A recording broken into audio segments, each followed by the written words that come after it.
r/AskReddit. What sounds like fiction but is actually a real historical event. When King Edward I was young. Before he was king. He was a prisoner of Simon de Montfort during a civil war. During his captivity he asked to ride the horses at the castle where he was being held. He proceeded to ride them one by one, tiring them all out. When it came to the last horse he mounted, bade his captors farewell and rode away. All of the other horses were too tired to give effective chase. Paddy Roy Bates, the founding king of Sealand, had his country, a small naval platform, invaded and his son Michael taken hostage by Dutch and German mercenaries. They came in riding jet skis, speedboats, and helicopters while he was in England buying groceries. He hired a helicopter, came down a rope with a shotgun, reconquered Sealand and took the mercenaries hostage. An official German diplomat was sent to negotiate the release of the ringleader. Sky pirates. During World War I, German Zeppelins would board and search foreign ships, and the boarding party of the L-23 once captured the Norwegian three-masted cargo schooner Royal by bluffing the crew with a flare gun after they accidentally dropped their machine gun into the sea while lowering from their airship. The Japanese kamikaze, Divine Wind, that saved the country from an amphibious invasion by the Mongolian hordes. The Mongols captured a foothold on some outlying Japanese islands and started to attack the mainland. The Japanese army pushed them back, and they had to retreat to China. When they did, a typhoon ravaged their navy and sank their ships. The Mongolians, probably reasonably, seeing this as a fluke, decided to rebuild and attack again. 7 years later, unfortunately for them, the Japanese fortified their coastline. After basically months of sailing around seeking a place to land, another typhoon struck their fleet and destroyed them. There would be no third invasion. Jack, a baboon who was employed to change rail signals. After initial skepticism, the railway decided to officially employ Jack once his job competency was verified. The baboon was paid 20 cents a day and a half bottle of beer each week. It is widely reported that in his 9 years of employment with the railroad, Jack never made a mistake. Some guy in Australia decided he wanted to hunt rabbits, but rabbits don't live in Australia, so then he released like 12 in his backyard and now there's a fuck ton of rabbits in Australia. The owner and bartender of a bar once tried to take out an insurance policy on one of their alcoholic customers with one of their friends. In an attempt to make some fast cash, they immediately opened his tab up, hoping he would drink himself to death. That didn't work, so they began spiking his unlimited drinks with antifreeze. That didn't work, so they decided to pump carbon monoxide into his apartment one night. He still wouldn't die. They then beat him savagely and put him in the back of their car to bury him in a rural area. Halfway out there, they heard noises coming from the trunk of the car. He still hadn't died. And when they stopped and got him out, he began walking away under his own power. It took 3 times being hit with a car to finally kill him. That man may be the closest thing we've ever had to a superhero. Edit. Since posting I've been made aware that his name was Michael Malloy. If anyone wants to read further about his story. The fire in Dublin, Ireland on the 18th of June, 1875. A fire broke out and spread to a malt house and the heat broke open every alcohol barrel and flooded the streets with it. The people of Dublin decides to drink the burning alcohol that is spreading in the streets. Filled with litter and debris and was literally on fire. 13 people died not from the fire or smoke but from alcohol poisoning they got from drinking the street whiskey. Serial killer Carl Panzram broke into the home of former President William H. Taft and stole jewelry, bonds, and a gun. With the money he got from the first 2 he bought a yacht in which he used the gun to kill a bunch of sailors. In the 1800s there were street vendors in Egypt who sold ancient Egyptian mummies. Just lined them up on a street corner and sold them like they were umbrellas on a rainy day. English tourists would buy them to display as oddities. The fact that after Napoleon's exile in 1814 he went round France again rallying all the armies that had been sent to kill him and declared war on the rest of Europe again. All within 100 days. Edit. Wage war, not declared war. Return of Napoleon.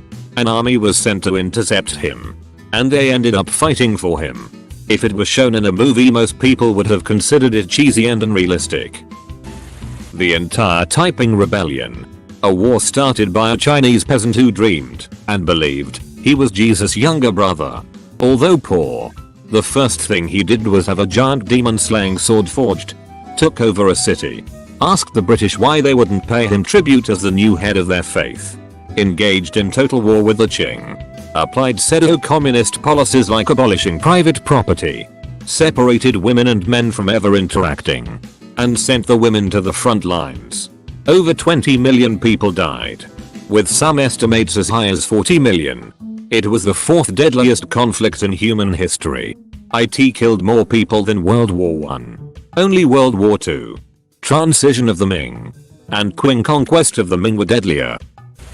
During the First World War, navies from different countries hired artists to paint crazy patterns on their ships in order to throw off the aim of enemy U-boats. Source: Ted Bundy escaped from custody twice. The first by jumping out of a 3-story building. Second time by taking a guard's outfit and walking out the front door. A Finnish soldier who managed to escape capture after losing his squad in a methed-up hallucination. Being the doctor of the group, he was carrying the meth pills for the whole squad. And in order to survive and escape his pursuers, he took the whole pill box. 30 pills. When the allowed dosage for a grown man was 1. He survived in the Soviet wilderness for 2 weeks, eating only pine buds and one time a Siberian jay that he caught and ate raw. When he was rescued, he was 45 kilograms and had a resting heart rate of 200 BPM. Edit. Historical accuracy. Please read Uaculo's reply. The Glasgow ice cream war. 6 people died in a turf war over ice cream van routes. They were dealing heroin out of the vans. There was that time Austrian hussars got some schnapps on their way to attack the Ottomans. Got drunk and fought their own infantry over access to the schnapps.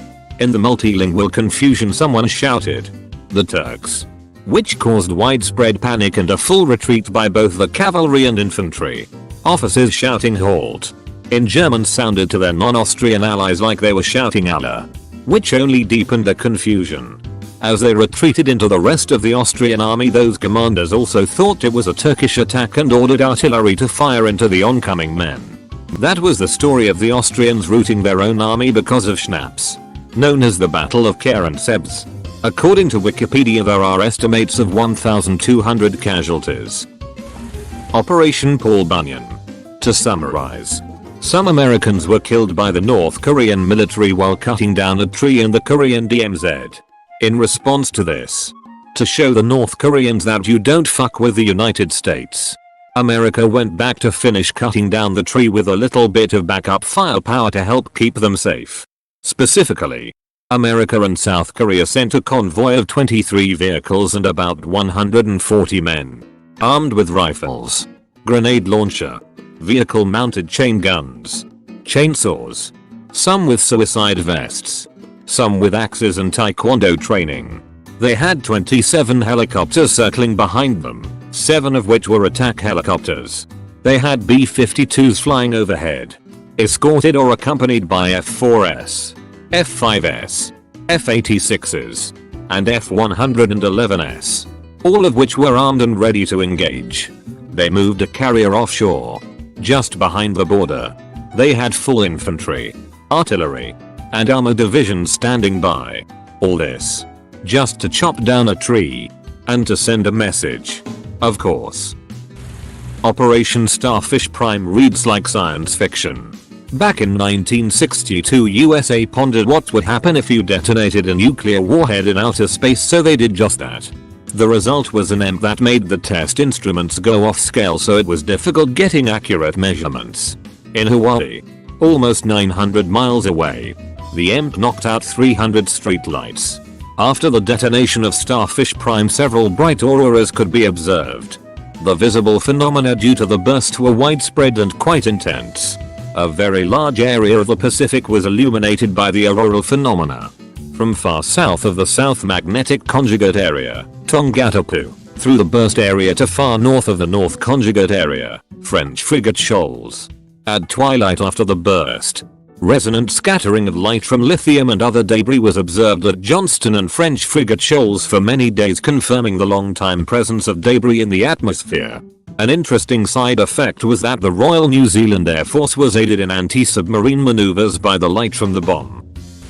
A tornado helped the US in the War of 1812 during the Battle of D.C. A freak patch of dense fog saved the colonies during the Revolutionary War. The rise and fall of Alexander the Great. Never lost a battle in his life. Conquered the whole known world. And only stopped because his soldiers were tired. In 496 BC, the army of King Goujian of Yu put 3 ranks of criminals in the front of their battle formation. Their task was to impress the enemy with their ferocity and commitment by chopping off their own heads as soon as battle was joined. The tactic was a success. While their opponents from the state of Wu were recovering from their astonishment, they were overrun by the rest of the Yu army. The convicts, who were condemned men anyway, had been coerced by the threat that if they didn't comply with this plan, their families would be executed also. Stephen Fry on QI. I think cutting off one's own head is pretty unlikely, but they might have slit their own throats. The story of the Great Boston Molasses Flood sounds like it would be right at home in scene in a bad Adam Sandler flick. A Chinese emperor once ran in circles around a pillar to escape an assassin. He survived. In 2007, a paraglider got trapped in the updraft of 2 joining thunderstorms and lifted to an altitude of 10 kilometers. She landed 3.5 hours later about 60 kilometers north of her starting position, having survived extreme cold, lightning and lack of oxygen. Patton in World War II in charge of a decoy blow-up army division. A town in France nearly danced itself to death in 1518 because of a dancing plague. There were a few Japanese soldiers who refused to surrender after World War II and remained on duty in the rainforest for 30 years after the war ended. Joe Medicine Crow. Recognized as a war chief for services performed in World War II. This required that he touch an enemy without killing him, counting 2. He did this colliding into a German soldier and beating the stuffing out of him. Taking an enemy's weapon, same event. Leading a successful war party, several. But most notable when he stole 50 horses from an SS detachment and rode off on one. Singing all the way. Stealing an enemy's horse, see above. During World War I, the Germans sent Lenin back to Russia in a sealed train, calling him the most dangerous weapon that they had. The Second Punic War has all the makings of a great story. It has a blood oath, an underdog story, bravery, an OP main character, tragedy and a final showdown between the 2 main characters.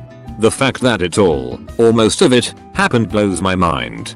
There could be a godlike series about the 3 wars. During World War II, the Polish army conscripted a bear. Wikipedia. The Great Stink of London in 1858. One summer the heat dried up the River Thames, where all the human waste went, and an unbearable smell pervaded throughout the entire city. All Parliament representatives were eventually coerced out of their homes outside of London to convene and solve the issue. Much to the citizens' glee, Parliament was held in their building on the bank of the River Thames, resulting in one of the fastest Parliament decisions ever made to reform the London sewer system. Edit. Grammar. In 1967, Australian Prime Minister Harold Holt simply vanished without a trace and no one knew what happened for 40 years. The longest piano piece of any kind is Vexations by Erik Satie. It consists of a 180-note composition which, on the composer's orders, must be repeated 840 times so that the whole performance is 18 hours 40 minutes. Its first reported public performance in September 1963, in the Pocket Theatre, New York City, required a relay team of 10 pianists. The New York Times critic fell asleep at 4 a.m. and the audience dwindled to 6 masochists. At the conclusion, one sadomasochist shouted, "Encore!" The assassination of Rasputin reads like a cartoon. Sort of related. Apparently, when Ron Howard had preview screenings of Apollo 13, on at least a couple comment cards were remarks about how the ending was so fake as to be unbelievable, as there was no way those astronauts were surviving that ordeal.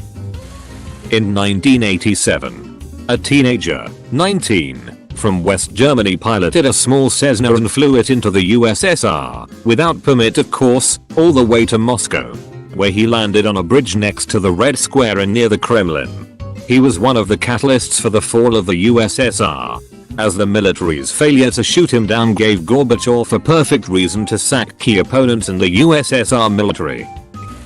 The American Air Force shot a bear out of a B-58 while testing ejector seats. In 1504, a German imperial knight lost his hand to a cannon shot which forced his sword against him. He lived. Pretty amazing for that time. And instead of, stopping with fighting and living the rest of his life in peace, he had an iron hand forged. Some Jaime Lannister shit. Let me repeat that. This motherfucker had an iron hand prosthetic over 500 years ago. He continued fighting for 40 years. After which he chilled in the castle of Hornburg for his final years. His name was Gods of the Iron Hand. And the hand itself is still at display. There was one person who survived the sinking of not only the Titanic, but also the Titanic's two sister ships, the Britannic and the Olympic. Okay. Not a big fan of editing comments. But I'm going to because this got bigger than expected. Said person is Violet Jessup, and the Titanic and Britannic were indeed sunk. And the Olympic collided with a British warship but did not sink. During World War I. Christmas 1914. The British and German forces on the Western Front unofficially made a ceasefire without the authorization of their superiors in order to celebrate, trade goods, and play football. Also during World War I, the Russian and German armies in Poland stopped fighting each other in order to fight off an enormous pack of wolves that had been attacking both armies. Vesna Vulovic fell from a height of 10,160 meters and lived. She holds the world record for surviving the highest fall without a parachute. The London beer flood of 1814 when one vat of beer at Moo & Company brewery exploded. It proceeded to cause a domino effect of other vats to also burst, causing a tidal wave that flooded a neighborhood, leaving crumbled homes in its path as well as 8 people dead and dozens injured. The many defenestrations of Prague, starting a war by throwing diplomats out the window, is almost straight out of 300. The town of Rothenburg ob der Tauber in Germany, one of the country's oldest and most preserved cities. Essentially during the 30 Years' War, the Catholic army wanted to destroy the town because they resisted the church. Count von Tilly, sounds like a Monty Python name, was going to destroy the town. But as a gesture of peace the town offered him a mass, 3.25 L, of local wine. He declared that if anyone in the town could drink the mass of wine in one go, he would spare the town and move on. Then someone just walked up and did it. So the army left. Much later during World War II, when the US was performing air raids, someone in the White House knew of this town and pleaded that we do not destroy it. So it has been saved from 2 wars, all because one guy chugged a bunch of wine. Edit. Apparently there was some damage done in World War II, but I don't know if it was bombed. It's also not one of the oldest cities but one of the most preserved. I just posted from memory from my German culture and history class in college. Thanks for the feedback. Simo Hoaho during the Winter Wars. Dude was straight out of a modern FPS game. He had 505 confirmed kills. So that's just the number they can prove. It may be even more than that. He became known as the White Death since he'd wait in the snow for hours at a time and Russian soldiers would just get shot out of nowhere. The man was absolutely insane. If you want to get nothing in return, you can like and join my Discord. There is a link in the description.